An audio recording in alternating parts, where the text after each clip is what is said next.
Salut tout le monde, on se retrouve aujourd'hui pour une nouvelle vidéo et je tiens déjà à m'excuser parce que je sais pas du tout comment cette vidéo va être éditée parce que en ce moment je n'ai pas le temps de filmer des vidéos et du coup ça va être du filmage par-ci par-là, donc je sais pas du tout si je ressemblerai à ça dans 5 minutes. Ce mois-ci j'ai lu 6 livres dont une BD. C'était plutôt un bon mois. Il y a quelques livres qui m'ont pas vraiment plu plus que ça, donc voilà, je vous en parle tout de suite. Alors je vais tout d'abord commencer par le livre, enfin l'objet qui n'est pas un roman. J'ai lu le premier tome de la BD The Walking Dead qui est passé décomposé, paru chez Delcourt. C'est une série que j'affectionne, maintenant vous le savez à mon avis. J'avais très hâte de savoir comment était, comment pourrais-je dire, constituer la BD, s'il y avait des choses qui manquaient dans la série, s'il y a des choses en plus dans la BD, des choses en moins, etc. Et c'est ma toute première BD en fait, enfin je compte pas les titles que j'ai lu quand j'étais petite, hein. C'est ma toute première BD et c'est vrai que je suis pas forcément fan, moi j'aime bien quand il n'y a pas vraiment d'illustrations, comparé à certains qui veulent des illustrations, moi je suis pas vraiment pour. Du coup j'avais super hâte de le commencer et ça a été une très bonne lecture, voilà, c'est The Walking Dead quoi, voilà. Je sais pas comment le dire, c'était super. C'était super et en fait pour ma première BD j'ai trouvé ça plutôt pas mal. En fait le truc c'est que j'aime tellement lire que je pense pas que j'apprécie forcément les planches des BD en fait, je sais pas si vous voyez ce que je veux dire. En tout cas ce que je peux dire sur la BD ou plutôt sur la série pour le coup, c'est qu'elle est quand même pas mal adaptée et qu'ils ont franchement bien géré les personnages de la série parce que quand on regarde quand on regarde par exemple Rick ou quand on regarde Glenn, on voit vraiment qu'ils ont bien joué, qu'ils ont bien cherché les bons personnages de la BD, etc. J'ai plutôt pas mal aimé. Les zombies sont vraiment dégueux. Comme dans la série, il y a quelques petites choses qui changent, mais c'est pas plus mal. Enfin, moi je veux dire, ça me dérange pas, c'est pas des choses exceptionnelles. La fin de cette BD, je suis tombée sur le cul. Je ne sais pas, j'ai pas encore lu le tome 2, j'ai super hâte de le lire. Mais comparé à la série, je suis pas d'accord. Je suis pas d'accord. La fin là n'est pas du tout comme dans la série et je suis un peu frustrée parce que si ça s'arrête là, voilà, je ne vais pas m'attarder là-dessus. En tout cas, si vous aimez les BD, si vous aimez tout ce qui est post-apocalyptique, etc., si vous aimez les zombies, je vous le conseille fortement. Moi, j'ai adoré ma lecture. Ensuite, en ce mois de janvier, j'ai lu le journal d'un aventurier de koh Lanta. Il n'en restera qu'un. Ça fait partie de la catégorie témoignages et documents, pardon, de la maison d'édition La Boîte à Pandore et les auteurs sont Javier Rodriguez et Bruno Adams. Donc là on va suivre Javier en fait pendant toute son aventure à koh Lanta, ça veut dire l'avant de koh Lanta, le pendant et l'après. Il est au prix de 17,90 € et en fait en lisant ce livre, non pas, c'est pas une critique pour le livre, en fait je me suis aperçue que c'était pas vraiment ma tasse de thé, tout ce qui est témoignages, tout ce qui est documents, etc. Je voulais tester parce que voilà, ça m'a été super gentiment envoyé et que c'est koh Lanta et que j'aime beaucoup cette émission, mais je me suis aperçue que c'était pas vraiment mon trip. Après j'ai quand même bien aimé ma lecture. On retrouve vraiment l'excitation en fait de koh Lanta. J'avais l'impression d'être dans la... Enfin je sais pas comment vous dire, j'avais l'impression d'être dans l'émission.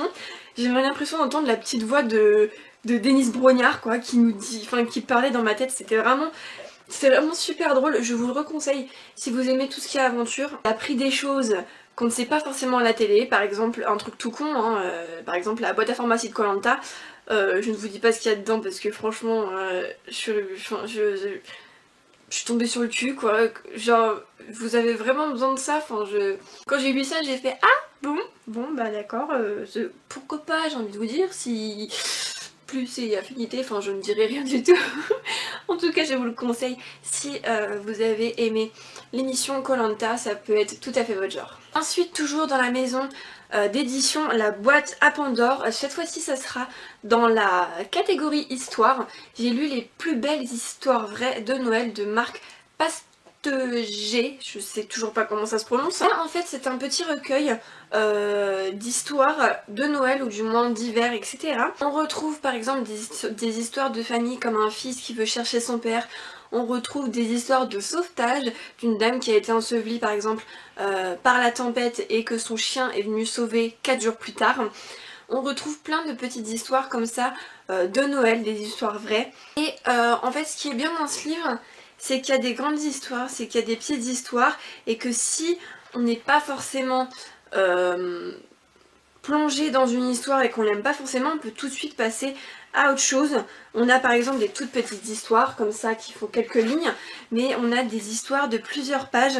Alors moi je ne vous cache pas que il y a beaucoup de petites histoires que j'ai zappées tout simplement parce que je ne retrouvais pas assez l'ambiance de Noël. J'en ai une qui me vient en tête, je pourrais pas, je sais pas trop comment vous l'expliquer. C'était l'histoire d'un couple qui a acheté en fait une maison à la campagne et puis qui habite normalement à Paris. Enfin j'ai pas trouvé forcément certaines utilités dans cette histoire, enfin bref, il y a des histoires qui m'ont moyennement plu, il y a des histoires qui m'ont pas plu du tout. En revanche, il y a des histoires qui m'ont bien plu, comme les histoires super tristes où le fils retrouve son père, etc. Ça c'est des histoires qui me font totalement craquer.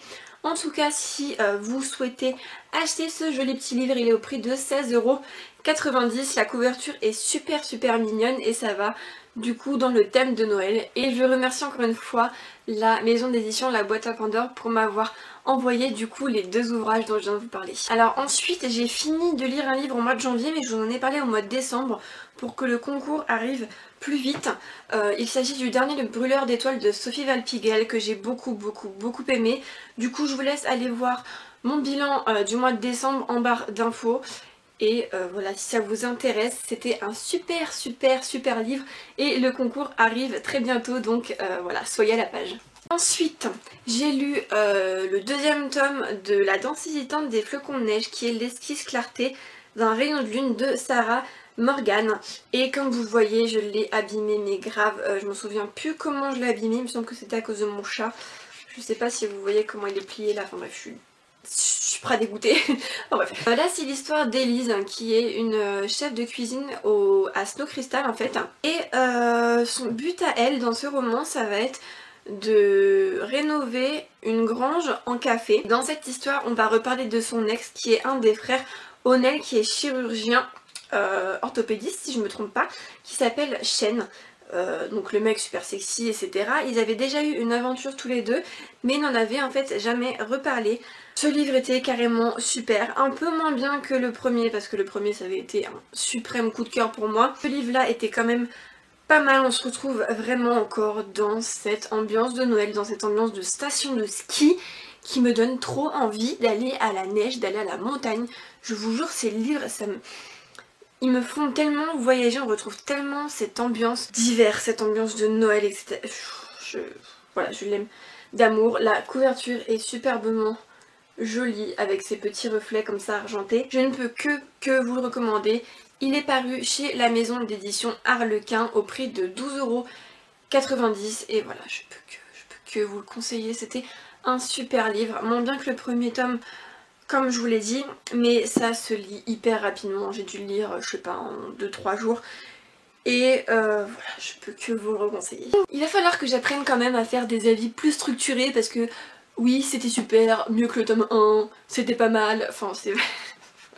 Voilà, je sais pas comment je peux vous donner envie de lire des livres. Et ensuite, le dernier livre que j'ai lu, pour le coup, parce que comme vous le voyez, j'étais en plâtre et que c'est vraiment pas facile de lire en plâtre, ça me fait mal et je ne peux tout simplement pas, voilà, tenir mon bras comme ça pendant 2 heures, c'est pas possible.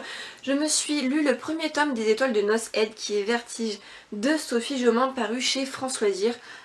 Petit point sur les couvertures, voilà, qui sont magnifiques. Je viens de m'acheter le tome 4, alors je sais pas vraiment comment ces vidéos seront mises en ligne, mais je viens de m'acheter le tome 4 et la couverture est superbement divine. Là en fait ça parle d'une fille qui s'appelle Anna, qui a bientôt 18 ans et qui vit en France, et elle va aller en Écosse passer ses vacances, sauf que ses vacances ne vont pas se passer comme prévu.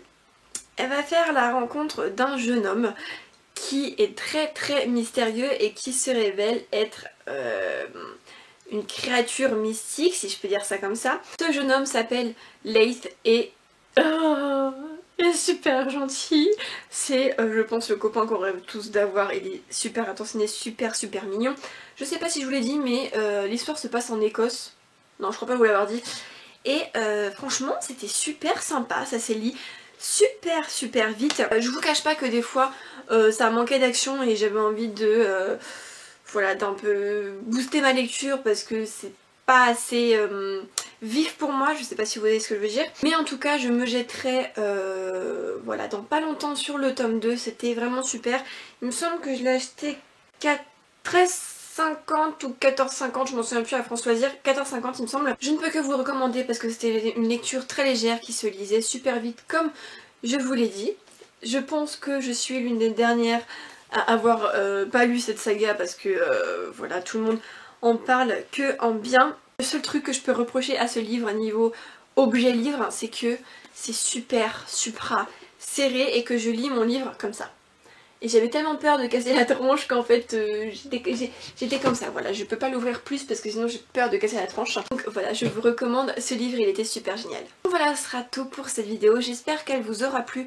Désolée, vraiment désolée du retard de cette vidéo. Je ne sais pas depuis quand je l'ai filmé mais ça fait pas mal de temps. Si vous avez lu certains livres, n'hésitez pas à me le dire en commentaire, n'hésitez pas à liker la vidéo si vous l'avez bien aimé et n'hésitez pas à me dire pourquoi vous regardez mes vidéos parce que j'ai l'impression que mes avis ne sont pas constructifs du tout. Donc voilà, on se retrouve pour une prochaine. Bye.